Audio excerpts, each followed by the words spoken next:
Cricketer Shakib Al হাসানের নামে মামলার পর সাংবাদিকরা কথা বললেও ফুটবলার আমিনুল হকের গ্রেপ্তারের সময় তাদের চুপ থাকা নিয়ে প্রশ্ন তুলেছেন অন্তর্বর্তীকালীন সরকারের আইন, বিচার ও সংসদ বিষয়ক উপদেষ্টা আসিফ নজরুল। এ সময় তিনি প্রশ্ন করেছেন, সাকিবকে নিয়ে বলছেন অথচ ফুটবলার আমিনুলের সময় চুপ ছিলেন কেন?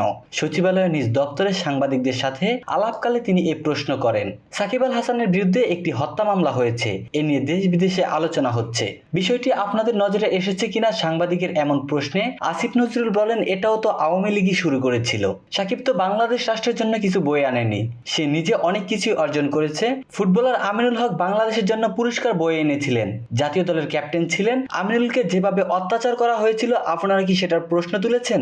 আমিনুলকে জেলে ভরা হয়েছিল, সাকিবের বিরুদ্ধে তো শুধুমাত্র মামলা হয়েছে। আইন উপদেষ্টা আরো বলেন, এটা পুলিশ প্রশাসনের ব্যাপার, আমরা যতটুকু বলার সেটা বলার চেষ্টা করেছি।